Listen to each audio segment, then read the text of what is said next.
کرنا بدترین جرم ہے اور اس کے نتیجے میں نفرت اور عداوت پیدا ہوتی ہے.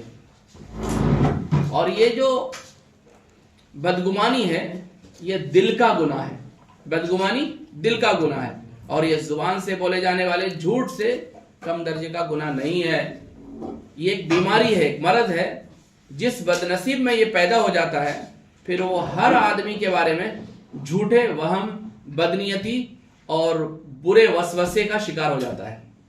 بہت سے نہ ہونے والے امور کی نسبت دوسروں کی طرف کرنے لگتا ہے اور فطری طور پر اس کا اثر ظاہری سلوک پر پڑتا ہے. اور دوسری طرف اس کا رد عمل کیا ہوتا ہے؟ وہ بھی نفرتیں پیدا ہو جاتی ہیں, تعلقات خراب ہو جاتے ہیں, دل میں کینہ آ جاتا ہے, بغض پیدا ہو جاتا ہے. قرآن کریم نے کہا یا ایھا الذین آمنو, اے ایمان والو, اجتنبوا کثیرا من الظن, بہت سارے گمان سے بچو. اجتنبوا, اجتناب کرو, بچو, کثیرا من الظن, بہت سارے گمانوں سے. ان بعض الظن اثم, یقیناً بعض گمان ایک گناہ ہے. یعنی بہت سے کہا جا رہا مسلمانوں کو, مومنوں کو کہ بہت زیادہ گمان کرنے سے پرہیز کرو, بچو. بعض گمان گناہ ہوتے ہیں, مطلقاً گناہ کرنے سے نہیں روکا, یعنی گناہ ہو جائے گا چلو گمان ہی مت کرو, نہیں, مطلقاً نہیں روکا, بلکہ گمان کی ایک قسم بتائی کہ بعض گمان گناہ ہے. آپ نے اچھا گمان کیا, کر سکتے ہیں نا, کرنی چاہیے نا. تمام گمان گناہ نہیں ہے, بلکہ گناہ کون سا گمان ہے؟ غلط گمان. جو غلط ہو وہ گمان گناہ ہوگا, جو اچھا ہے وہ گناہ نہیں ہوگا. حسن الظن من حسن العبادتی, نیکی کا گمان کرنا یہ تو عبادت ہے. اچھا گمان کرنا یہ عبادت ہے, یا نیک گمان کرنا. لیکن قرآن کریم میں جس گمان کو گناہ کہا جا رہا ہے وہ یہ کہ انسان بغیر کسی وجہ کے بدگمانی کرے, یا دوسروں کے بارے میں اپنے خود سے رائے قائم کر دے. ہمیشہ بدگمانی کی ابتدا اسی سے پیدا ہوتی ہے. آپ سے کچھ بات چیت ہو گئی, چلے گئے, اپنی رائے دماغ میں قائم کر لی, ارے اس کی سوچ ایسی ہوگی, وہ ایسا سوچتا ہوگا, ایسا بولتا ہوگا, وہاں سے بدگمانی پیدا ہونا شروع ہو گئی. اور بدگمانی ہوتے ہوتے نفرتیں, شرارتیں, اس کو نقصان پہنچانے کی کوشش کرنا, ساری چیزیں شروع ہو جاتی ہیں.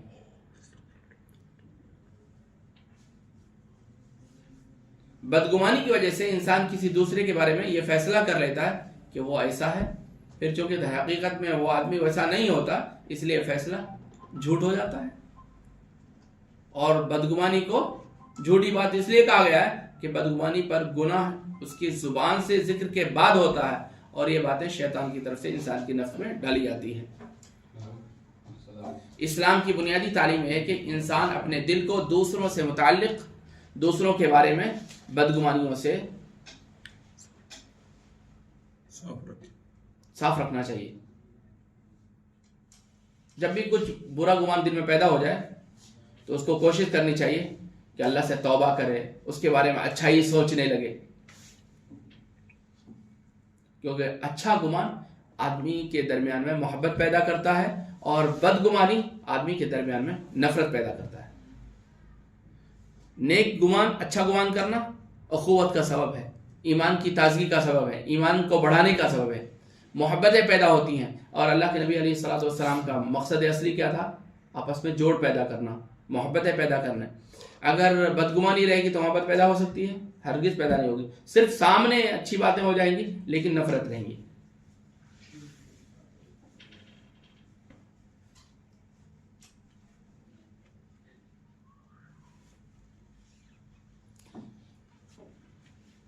بدگمانی کبھی بڑکپن سے بھی ظاہر ہو جاتی, اپنے آپ کو بڑے سمجھتے, اپنے آپ کو شریف سمجھتا ہے, اپنے آپ کو اعلیٰ سمجھتے, بڑے سمجھتے. ایک مسلمان کو دوسرے مسلمان کے بارے میں ہمیشہ اچھا گمان رکھنا چاہیے.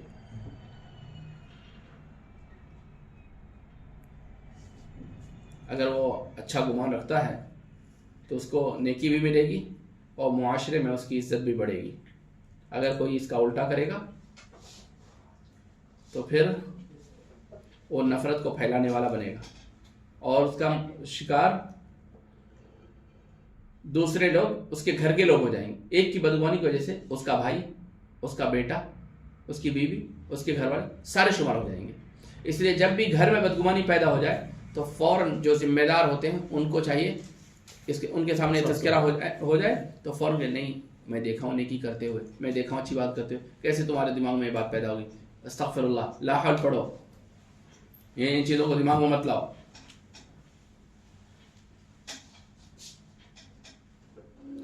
جو آدمی بدگمانی کرنے لگتا ہے نا، بدگمانی کرتا ہے اور دوسرا آدمی کوئی قیمتی بات بھی کرے نا تو اس کو آدمی ہلکے میں لے لیتا ہے، اس کے بعد کی حیثیت ختم ہو جاتی ہے. حیثیت ختم ہو گئی تو عمل کرنا بھی ختم ہو جاتا ہے نا. کہتے ہیں حدیث میں ہے المؤمن غر کریم، مومن بھولا بھالا ہوتا ہے، مومن شریف ہوتا ہے. بدگمانی کیسی؟ کوئی غلط بھی کر دیا نا، کوئی غلط بھی سوچ مطلب ہمارے بارے میں بات کر رہا ہے اور معلوم ہو گیا، تقریباً اکثر ایسا، یعنی آپ کو سمجھو 80% ایسا لگ رہا کہ وہ میرے بارے میں برا سوچ رہا، برا کر رہا ہے. آپ کو کیا کرنا چاہیے؟ آپ کو شریف بننا چاہیے، چھوڑو جو کرتا ہے کرنے دو. ایک اچھی بات عربوں میں لگتی ہے، وہ لوگ کہتے ہیں دعہ خلق للخالق، مخلوق کو اس کے خالق کے ذمہ چھوڑ دو. میں اللہ تھوڑی ہوں کہ ہر چیز پر پکڑ کروں گا، ہر چیز پر وہ کیا سوچ رہا جو ظاہر ہو رہا. اس لیے مفتیوں پر یہ کہا گیا ہے کہ مفتیوں کو چاہیے فتویٰ کس پر دیں گے؟ ظاہر پر دیں گے. وہ کیا اندر سوچ رہا ہے اس کا نہیں. طلاق کی 3 قسمیں ہیں نا، طلاق رجعی، طلاق بائن اور طلاق مغلظہ. اور ایک ہے طلاق کی، ایک حساب سے طلاق کی 2 قسمیں ہیں، طلاق صریحی اور طلاق کنائی. طلاق صریحی جو مطلق آدمی بات کر لیتا نا، جاؤ تجھے طلاق ہے، تو وہ تو خلاص کلیئر ہو گیا. لیکن اگر طلاق اس نے تو اپنی ماں کے گھر چلی جا، تو آج سے میری بیوی نہیں، تجھے میں گھر سے نکال دوں گا. اب یہ اس کو کیا کہیں گے؟ طلاق کنائی کہیں گے. اگر اس نے نیت کیا کیا ہے، اس نے طلاق کی نیت کی ہے تو طلاق ہو جائے گی. اب کیا، یہ تو اندر کی بات ہے. اب یہ جھگڑے اگر کسی قاضی کے پاس پہنچیں گے تو قاضی کے سامنے اگر بیوی نے کہہ دیا اس نے مجھے کتنے بار ایسا بولا ہے اور مجھے چھوڑنا چاہتا ہے، تو قاضی اسے بلا کر پوچھے گا تو نے جو ایسی بات کہی تھی گھر چلی جا، تو نکل جائے یہاں سے، کیا مقصد تھا تیرا؟ اگر وہ کہتا کہ میرا مقصد تھا اس کو نکال دوں، طلاق دے دوں، خلاص طلاق ہوگی. ٹھیک ہے نا. تو اس لیے اندر کا فیصلے نہیں، زبان سے جو فیصلے. اب بدگمانی ہے کچھ بھی ہے وہ اندر کی چیز ہے، لیکن ہم تو صاف رہنا چاہیے. مومن کیسا ہوتا ہے؟ المؤمن غر کریم، مومن بھولا بھالا ہوتا ہے، شریف ہوتا ہے. قرآن کریم اللہ تعالیٰ نے فرمایا وَلَا تَقْفُ مَا لَيْسَ لَكَ بِهِ عِلْمٍ إِنَّ السَّمْعَ وَالْبَصَرَ وَالْفُؤَادَ كُلُّ أُولَئِكَ كَانَ عَنْهُ مَسْئُولًا. تم کو جس بات کی تحقیق نہ ہو اس کے پیچھے مت پڑا کرو. یقیناً کان اور آنکھ اور دل، ان میں سے ہر ایک کے بارے میں سوال ہونے والا ہے، ہر ایک کے بارے میں پوچھا جائے گا.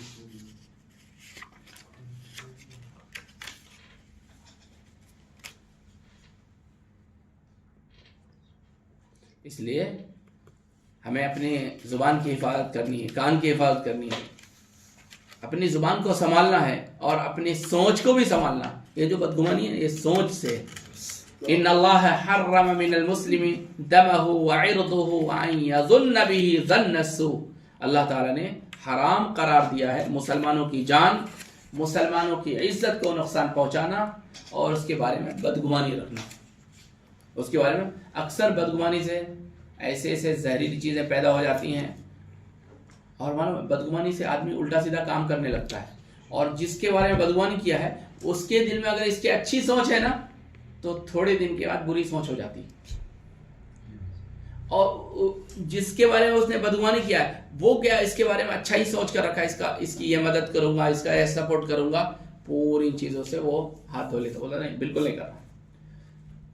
ایک حدیث میں ہے ثلاث لازمات لامتی الطیرہ، اور ایک ہے طیرہ، اور اس کے بعد والحسد وسوء الظن. کہتے ہیں میری امت کے افراد کے ساتھ حسد، بدگمانی اور طیرہ فال لینا بولتے ہیں. فال لینا کی بیماری رہے گی. طیرہ فال لینا، فال کے بارے میں بتایا تھا نا، اس پچھلے سبق میں آیا تھا، بات آئی تھی. ہاں، ایک صحابی نے پوچھا یہ بیماری کیسے ختم ہوگی یا رسول اللہ؟ اذا حسدت، تو اللہ کے نبی صلی اللہ علیہ وسلم نے فرمایا اذا حسدت فاستغفر اللہ، جب تمہارے اندر حسد پیدا ہو تو اللہ سے استغفار کرو. وَإِذَا ظَنَنْتَ فَلَا تَتَحَقَّقْ، اللہ اکبر. اور جب گمان کروں تو اس کی حقیقت مت سمجھو، اس کی حقیقت مت جاؤ، چلو میرا تو گمان دیکھیں گے، تحقیق کریں گے.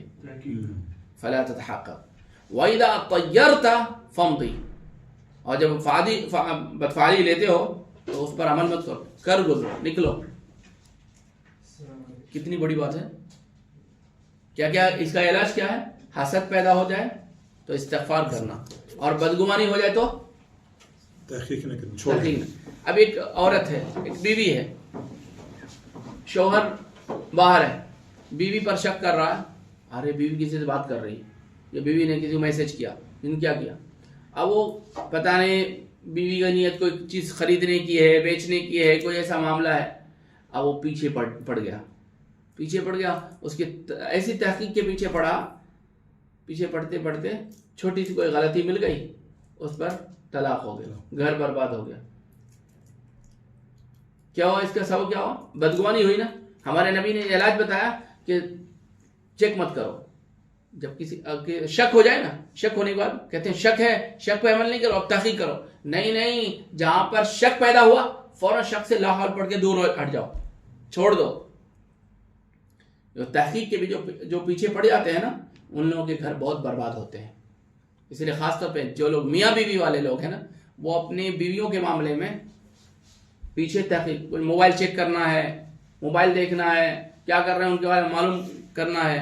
ابھی ہمارے سامنے اللہ معاف کرے ایک واقعہ پیش آیا کہ وہ کچھ غلطی ہو رہی تھی، میاں بیوی آپس میں محبت سے رہتے تھے، بعد میں نفرتیں ہو گئی، نفرت ہونے کے بعد کسی دوسرے سے تعلق ہو گیا، پتہ نہیں کیا تعلق تھا، اور یہ آدمی اپنی بیوی کے موبائل کو لیپ ٹاپ پہ چالو کر لیا. یعنی وہ لوگ جو بھی کر رہے ہیں وہ یہاں سے دیکھ رہا، اس کے پورے نمبر کو کر لیا، A to Z سب. آخر میں طلاق ہونے کے قریب آ گئی. اب اتنی بڑی مصیبت آ گئی، اس کا حل میرے سامنے بھی نہیں ملا. اب میں کیا بتا سکتا ہوں. شروع کی غلطی ہو گئی نا.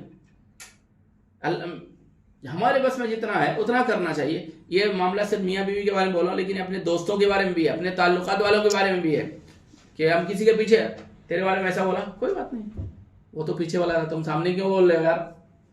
میرے بارے میں کسی نے برائی بولی، وہ آپ میرے سامنے بتا رہے ہو، تو میں بولا یار وہ تو پیچھے بولا تھا، اس کی ہمت نہیں ہوئی سامنے، وہ تو سامنے میرے سے ملا تھا، وہ نہیں بولا، تم پیچھے میرے سامنے کیوں بول رہے ہو. ایسی باتیں اچھی لگتی ہیں سامنے بولنے. ٹھیک ہے، تو اس کے لیے کوشش کرنا، اگر اپنے آپ کو بچانا ہے تو کیا کرنا، جب بھی کسی کے بارے میں حسد پیدا ہو، یار اس کا گھر کتنا اچھا ہے، یا اس کا بنگلہ کتنا اچھا، اس کی گاڑی کتنی ہے، جو کتنے ترقی ہے، استغفار پڑھیں گے. اور دوسرے نمبر بدگمانی ہو جائے تو تحقیق نہیں کریں گے. اور جب کوئی فعال، کوئی بدگمانی کی چیز، کوئی ایسے جیسے بلی روڈ سے کراس کر گئی، کیا کریں گے؟ رک جائیں گے؟ کوئی چلا جائے اس کے بعد جائیں گے؟ نہیں، آگے گزر جائیں گے. جب حسد ہو تو اللہ سے معافی مانگو، اور بدگمانی ہو تو کبھی اس کی حقیقت ڈھونڈنے کی کوشش مت کرو، بلکہ جو بدگمانی ہوئی اس کو سمجھو یہ غلط ہے، اور جب بدفعلی کا موقع آ جائے تو اس کو نظر انداز کر کے آگے گزر جاؤ. بدگمانی کے بے شمار نقصانات ہوتے ہیں. قرآن کریم میں بدگمانی کو کہا گیا اثمن، بدگمانی خطرناک گناہ ہے. رسول اللہ صلی اللہ علیہ وسلم نے فرمایا اکذب الحدیث، اکذب الحدیث، بدگمانی کو سب سے بڑا جھوٹ بتایا ہے، بدترین جرم ہے یہ. بدگمانی دل کی غیبت ہے، ایک تو زبان کی غیبت، اور دل کی غیبت کو بدگمانی کہتے ہیں. سوء الظن غیبت بالقلب، بدگمانی دل کی غیبت ہے. بدگمانی خطرناک قسم کا ایک ظلم ہے. حضرت علی رضی اللہ عنہ کا فرمان ہے کہ جو آدمی بغیر کسی وجہ کے کسی کے بارے میں بدگمانی کرے، برا گمان رکھے، وہ حقیقت میں اس پر ظلم کر رہا ہے. جو یہ ظلم کر رہا تھا وہ بیچارہ مظلوم ہوا نا، مظلوم کی دعا قبول ہو جاتی ہے، اور ظالم اپنے آپ کو برباد کر لیا۔ اللہ تبارک تعالیٰ کے بارے میں بدگمانی انسان کو کہاں پہنچا دیتی ہے؟ شرک تک پہنچا دیتی ہے، کفر تک پہنچا دیتی ہے، گمراہی اور بدعات میں تک پہنچا دیتی ہے۔ بدگمانی انسان کو اللہ کے غصے اور لعنت کا مستحق بنا دیتی ہے۔ بدگمانی کے ذریعے سے برے اخلاق اور عادات پیدا ہو جاتے ہیں۔ حضرت ابن عباس رضی اللہ عنہ فرماتے ہیں کہ بزدلی، لالچ اور کنجوسی جیسے برے اخلاق بدگمانی کے ذریعے ہوتے ہیں۔ بدگمانی کی وجہ سے برے اخلاق ہو جاتے ہیں، بدگمانی کی وجہ سے بخیل ہو جاتا، بدگمانی کی وجہ سے کنجوس ہو جاتا، لالچی بن جاتا، بزدل بن جاتا۔ اور بدگمانی کا سب سے بڑا اثر یہ ہے کہ مسلمانوں کی اجتماعیت پر پڑتا ہے۔ ایک بھائی کی کو بدگمانی دوسرے بھائی سے ہو گئی، نفرت ہو گئی، گھر ٹوٹ گیا۔ ایک قوم کی بدگمانی کی وجہ سے تین بڑے لوگ ہیں، ان سے نفرتیں ہو گئی، اب تینوں ٹوٹ گئے، الگ الگ جماعتیں بن گئی۔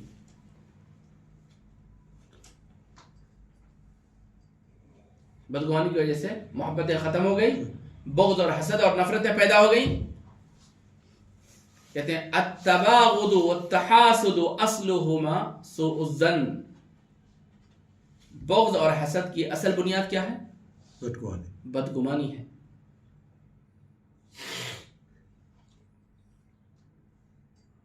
بدگمانی برے اعمال کی سیڑھی ہے۔ جس کا گمان اچھا ہوگا اس کے اعمال بھی اچھے ہوتے ہیں، جس کا گمان خراب ہوتا ہے اس کے اعمال بھی خراب ہوتے ہیں، کیونکہ اس کی فکر غلط ہو جاتی ہے، اس کی سوچ غلط ہو جاتی ہے۔ بدگمانی کے بعد کیا آدمی تحقیق کے پیچھے پڑ جاتا ہے، تجسس میں پڑ جاتا ہے۔ بدگمانی سے انسان کو تجسس کا مادہ پیدا ہوتا ہے۔ تجسس کس کو کہتے ہیں؟ جاسوسی، دوسرے کے ٹوہ میں لگنا، دوسروں کی کمیاں تلاش کرنا۔ یہ جو ایسی چیزیں ہیں جو میاں بیوی میں، گھر میں بہت زیادہ نفرتوں کو پیدا کرنے والی ہے۔ امام غزالی رحمۃ اللہ علیہ فرماتے ہیں کہ مہما رأیت انسانا یسیء الظن بالناس طالبا للعیوب فاعلم انه خبیث الباطن وان ذلك خبثه يترشح منه۔ جب بھی تم کسی ایسے انسان کو دیکھو جو لوگوں کے عیوب کی تلاش میں ان سے بدگمانی رکھتا ہے، تو جان لو کہ وہ خبیث باطن میں مبتلا ہے، اندر کی خباثت میں مبتلا ہے، اور اس کا خبث اس کے اس طریقے سے نکل رہا ہے۔ یہ ترشح کے معنی اس کے طریقے سے ٹپک رہا ہے۔ اس لیے اللہ تعالیٰ حفاظت فرمائے، یہ بہت بری چیز ہے۔ شریعت کا حکم ہے ظنوا بالمؤمنین خیرا۔ کیا ترجمہ ہے؟ ظنوا بالمؤمنین خیرا، تم مومنوں کے ساتھ اچھا گمان رکھو۔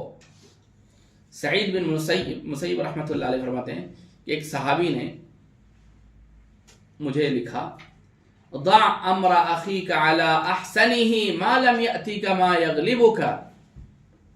ضع امر اخیک علی احسنہ ما لم یأتیک ما یغلبک ولا تظنن بكلمة خرجت من امرئ مسلم شرا وأنت تجد لها في الخير محملا ومن عرض نفسه للتهم فلا يلومن إلا نفسه ومن عرض نفسه للتهم فلا يلومن إلا نفسه وما كافيت من عصى الله تعالى وما كافيت من عصى الله تعالى فيك بمثل أن تطيع الله تعالى فيه۔ تم اپنے بھائی کے معاملات کو اچھے اور خیر خواہی پر محمول کرو، اپنے بھائی کے معاملات کو اچھا سمجھو جب تک تمہارے پاس اس کے خلاف ثبوت نہ آ جائے۔ کسی مسلمان کی زبان سے کوئی بات نکلے تو اس کے بارے میں برا گمان مت کرو جب تک اس کو کسی بھی طریقے سے خیر پر محمول کیے جانے کا امکان ہو۔ جب تک آپ کر سکتے ہو، یہ جو بول رہا ہے نا، تو اس سے بری بات نکل رہی، اس سے اچھی بات بھی نکل رہی ہے نا، تو اچھی بات پر گمان کریں گے، خیر پر گمان کرنا، خیر پر محمول کرنا۔ اور جو آدمی تہمتوں کے پیچھے لگا رہتا ہے وہ اپنا ہی نقصان کرتا ہے۔ جو آدمی تہمتوں کے پیچھے لگا رہے گا وہ اپنا ہی نقصان، لا یلومن الا نفسہ۔ جو تمہارے معاملے میں اللہ کی نافرمانی کرے اس کو اس سے بہتر کوئی بدلہ نہیں دیا جا سکتا کہ تم اس کے بارے میں اللہ کی فرما برداری کرو. ایک تو اللہ تمہارے بارے میں اللہ کی نافرمانی کر رہا نا، تجسس کر رہا، بدگمانی کر رہا، تو تمہاری کیا ذمہ داری بنتی ہے؟ اللہ کی فرما برداری. اللہ کی فرما برداری کیا ہے؟ ہم بدگمانی سے بچنا ہے. سیدنا عمر فاروق رضی اللہ عنہ فرماتے ہیں کہ تم اپنے بھائی سے سنی ہوئی بات کو حتی الامکان کسی خیر پر ہی محمول کرو، شر پر محمول مت کرو. ایمان والے کا آپس میں ایک دوسرے کے لیے اچھا گمان رکھنا یہ اصل ہے، یہ مطلوب ہے. مسلمانوں کو چاہیے کہ ایسے الفاظ جس کا مطلب دو نکلتا ہے تو اس میں کیا کرنا چاہیے؟ اچھے مطلب کو لینا چاہیے. احمل قلب عن سوء الظن بحسن التأویل، بدگمانی سے اپنے دل کو محفوظ رکھو اور جس کے بارے میں بدگمانی ہو سکتی ہے اس کے طرز عمل کی اچھی تعویل کرو. تعویل کر سکتے ہیں نا، کوئی کچھ بولا ایسا بھی ہو سکتا ہے، ایسا بھی ہو سکتا ہے نا. ہمارے یعنی بزرگان دین کا قول ہے، کہتے ہیں ينبغي ان يستنبط لزلة اخيك 70 عذرا. ينبغي ان تستنبط لزلة اخيك 70 عذرا فإن لم يقبله قلبك فقل لقلبك ما اقصاك يعتذر اليك اخوك 70 عذرا فلا تقبل عذره فانت المعتب لا هو انت المعتب لا هو. ہونا تو یہ چاہیے کہ تم اپنے دینی بھائی، مسلمان بھائی کی کسی لغزش کو، کسی غلطی کو، کسی پروپیگنڈے کو کرنے کے بجائے اس کے 70 عذر کو کیا کرتے ہیں؟ تعویل میں بدل دیتے ہیں. کوئی عذر کر رہا یا اس کے بارے میں کچھ بدگمانی ہو رہی تو کہتے ہیں نہیں ایسا اچھائی 70 اچھائی کو آپ کو بیان کرنا چاہیے، اس کو بھلائی پر محمول کرنے کی کوشش کرنی چاہیے. اگر تمہارا دل اس تعویلات کو قبول نہیں کرتا تو اپنے دل کو مخاطب کر کے کیا کہنا چاہیے؟ تم کتنے سخت ہو یار، تمہارا دل کتنا سخت ہو رہا، تمہارے اندر کوئی مروت نہیں ہے، تمہارا بھائی تمہارے سامنے عذر پیش کر رہا اور تم قبول نہیں کر رہے ہو. اب تو تم غلطی پر ہو، وہ نہیں ہے. تم غلطی پر ہیں، وہ غلطی پر نہیں ہے. کہتے ہیں اذا بلغك عن اخيك شيء تكره فالتمس له العذر جهدك فإن لم تجد له عذرا فقل في نفسك لعل لأخي عذرا لا أعلمه. جب تمہارے بھائی کی طرف سے تمہارے حق میں کسی ایسی بات جو پسند نہ ہو، ناپسندیدہ چیز کی خبر تم تک پہنچے تو تم کو حتی الامکان اس کے لیے کوئی عذر اور جواز تلاش کرنا چاہیے. اگر تم کوئی عذر اور جواز تلاش نہ کر سکو اور تم کو نہ ملے تو اپنے دل میں یہ کہو شاید میرے بھائی کے پاس اس کا کوئی اور ایسا عذر ہوگا جو وہ کہہ رہا ہے اس کے مطابق ہو، جو میں نہیں جانتا ہوں، جو میرے علم میں نہیں ہے. وَلَا يَغْلِبَنَّ عَلَيْكَ سُوءُ الظَّنِّ فَإِنَّهُ لَنْ يَدَعَ بَيْنَكَ وَبَيْنَ خَلِيلٍ صُلْحًا. تمہارے اوپر کسی بھی مرحلے میں ہرگز بدگمانی کا غلبہ نہ ہونے پائے، اس لیے کہ بدگمانی تمہارے درمیان، تمہارے دوست کے درمیان صلح کو کیا کرے گا؟ دوریاں پیدا خلدام صلح کے درمیان میں دوری پیدا کر دے گا، نفرت کا شکار بنا دے گا. ایک حدیث میں آیا ہے حضرت عیسیٰ علیہ السلام کے بارے میں. حضرت عیسیٰ علیہ السلام نے ایک شخص کو دیکھا کہ وہ کسی دوسرے کی کوئی چیز چوری کر رہا ہے. عیسیٰ علیہ السلام نے دیکھا کوئی چوری کر رہا ہے. جب وہ چیز لے کر آ گیا تو حضرت عیسیٰ علیہ السلام نے اس سے کہا کیا تم نے چوری کی ہے؟ وہ آدمی قسم کھا بیٹھا کہ نہیں، اللہ کی قسم میں نے چوری نہیں کی. حضرت عیسیٰ علیہ السلام نے جواب میں فرمایا کہ تم نے اللہ کی قسم کھا لی، اللہ کا حوالہ دے دیا، لہذا میں اپنی آنکھ کو جھوٹا بولتا ہوں اور اللہ پر ایمان لاتا ہوں. آج کیا دیکھیں، حالانکہ حضرت عیسیٰ علیہ السلام نے خود اپنی آنکھوں سے اس کو وہ چیز لیتے ہوئے دیکھا تھا، لیکن جب اس نے اللہ کی قسم کھا لی تو عیسیٰ علیہ السلام نے فرمایا کہ میں اپنی آنکھوں کو جھوٹ لاتا ہوں اور تمہاری بات مانتا ہوں. حضرت عیسیٰ علیہ السلام نے کہا میں نے اس کو یہ چیز لیتے ہوئے دیکھا ہے، لیکن یہ ممکن ہے کہ جس شخص کی چیز یہ لے رہا ہے اس پر اس کا کوئی حق آتا ہو، کوئی قرض واجب ہو اور وہ شخص اس کو نہ دے رہا ہو، اس لیے اس نے اپنا حق اس طرح حاصل کر لیا، لہذا حقیقت میں یہ چوری نہ ہو، اس لیے میں اچھا گمان کر کے اس کو چھوڑ دیا. کتنی بڑی بات ہے.